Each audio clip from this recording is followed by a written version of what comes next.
Hari Om Tat Sat. Welcome to Swami Jyotiirmayananda Society, our journey to self realization. Please subscribe our channel for the mystical meanings and to enjoy daily satsang.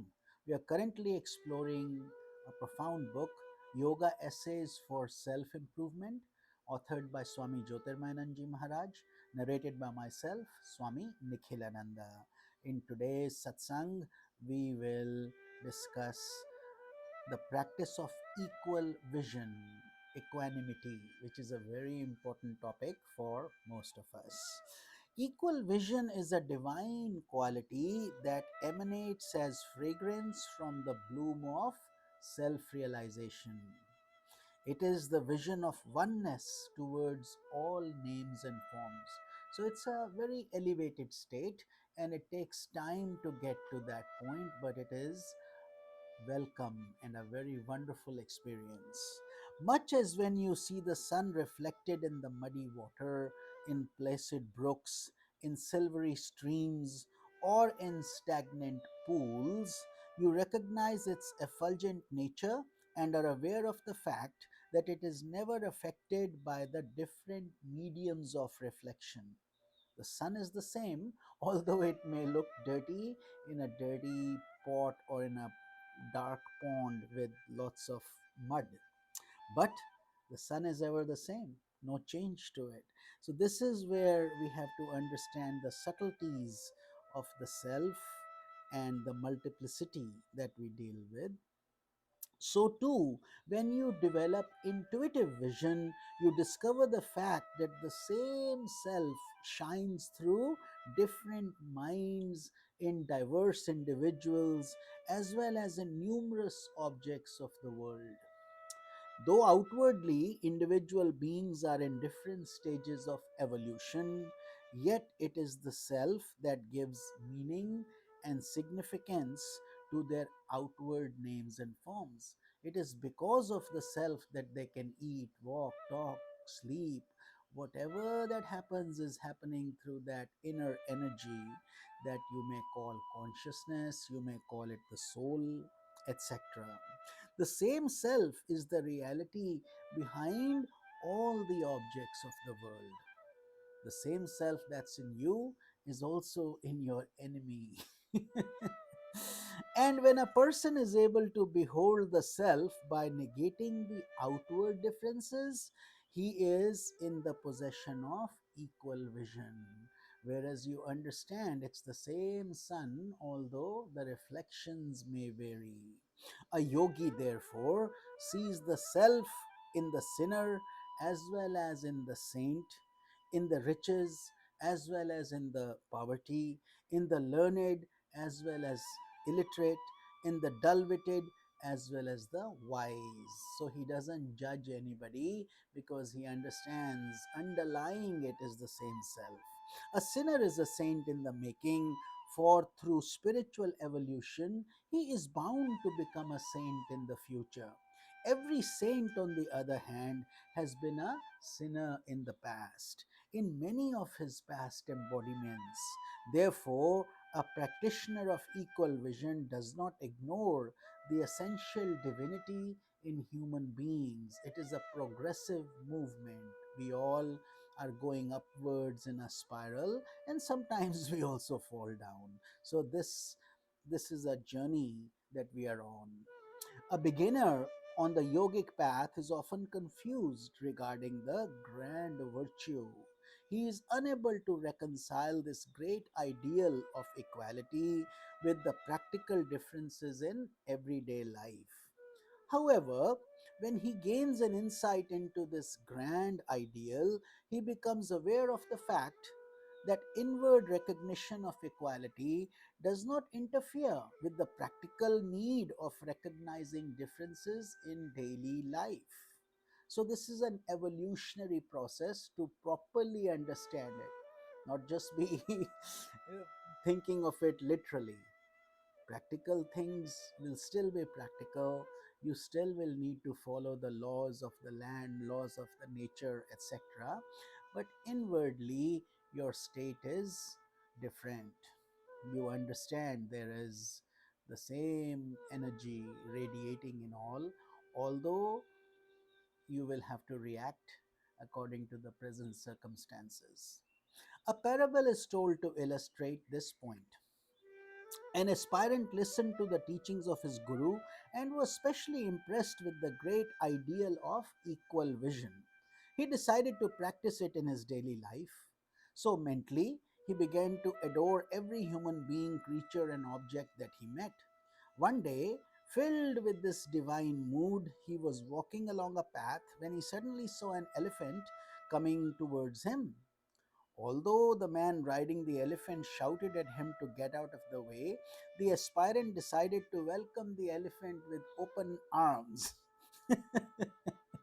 The elephant is God in reality. Why should I be deluded by his outer forms and names? Let me enfold this elephant God in my arms. The elephant coiled his trunk around the aspirant and threw him by the wayside.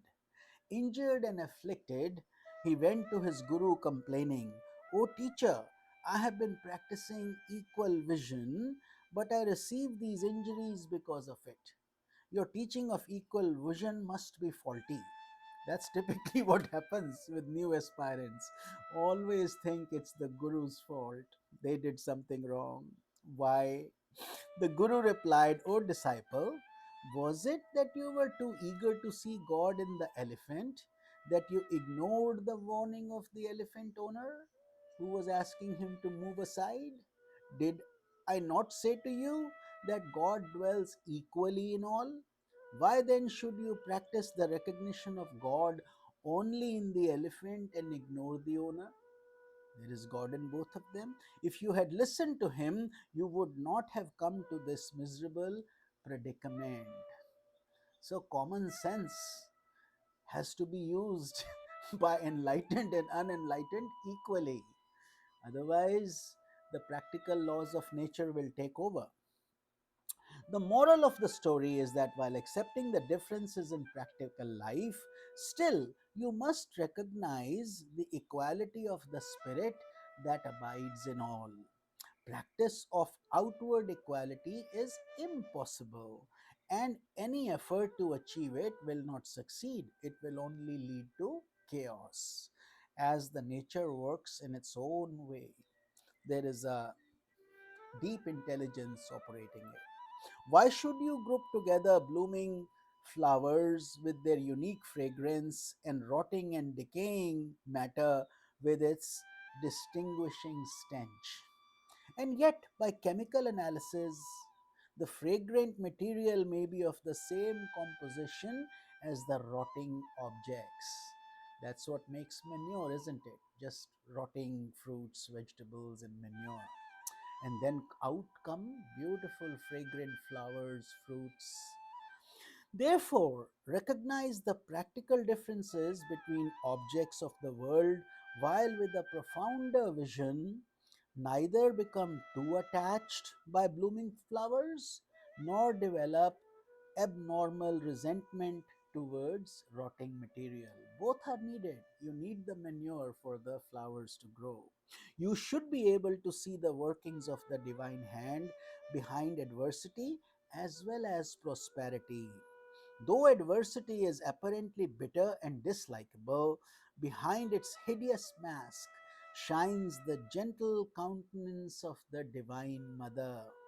Likewise, behind the beauteous mask of prosperity, there may abide the cunning face of Maya, cosmic illusion, luring you into adverse circumstances.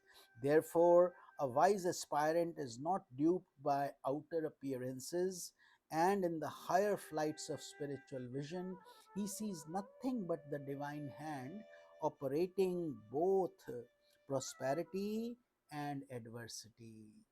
The secret of practicing equal vision lies in the formation of Shubh Sanskaras or good impressions in the Chitta, which is your unconscious mind.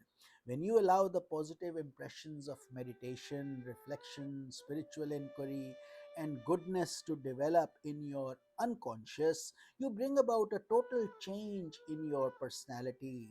The positive impressions root out the evil impressions based upon anger, hate, selfishness, pride, and vanity. So, this is the surgery that is happening, the treatment happening inside of you, but it takes time. It doesn't happen overnight. So, once the mind is freed from these impurities, it becomes sensitive to the divine presence underlying all names and forms. So, first we must become pure, then only we can feel the fragrance and the purity in all. Thus, instead of the illusory vision and duality and multiplicity, a yogi becomes endowed with the majestic vision of oneness in all, the vision of the self in all names and forms. When you turn to the limited sphere of the ego and assert, I am this body, I am the performer of great actions, I am the enjoyer of pleasures, you are turning away from the practice of equal vision. You enter into the illusion of multiplicity. Who is this I? Who is this you that gives you so much self importance? And that's where the ego starts to take over without our realizing it. You enter into the illusion of multiplicity, which is a source of repeated birth and death. So, all yogis are mindful and avoid that. But each time you negate the demands of the ego and assert the egoless goodness in the self within, each time instead of hurting another person, you endeavor to practice kindness to him. Instead of cruelty, you exercise compassion. Instead of pride, you express humility. You are practicing equal vision in your daily life. Instead of recognizing the negative qualities in others, try to recognize the positive hidden in them that is gradually diffusing through their personalities. We all have good and bad, so look at the positive in all. Instead of discouraging others, encourage them. By doing so, you are asserting the profounder mystic fact that goodness is intrinsic in every human being, and evil is apparent and illusory. But by doing so, you are promoting a better culture in the world around you, and you are also becoming a better person in the process. So try to unfold divine qualities in your personality, such as compassion, friendliness, cheerfulness, humility, selflessness, devotion to God, bhakti, sincerity, truthfulness. All these, such divine qualities are in fact the luminous rays emanating from the effulgent light of Brahman. Study the Ramayana and Mahabharata and other scriptures of the world. Discover the mystic fact that this world is only a drama in which the spirit plays different roles. Instead of the outer differences among human beings, there exists only one inner actor behind all, the self in his immaculate, untainted state.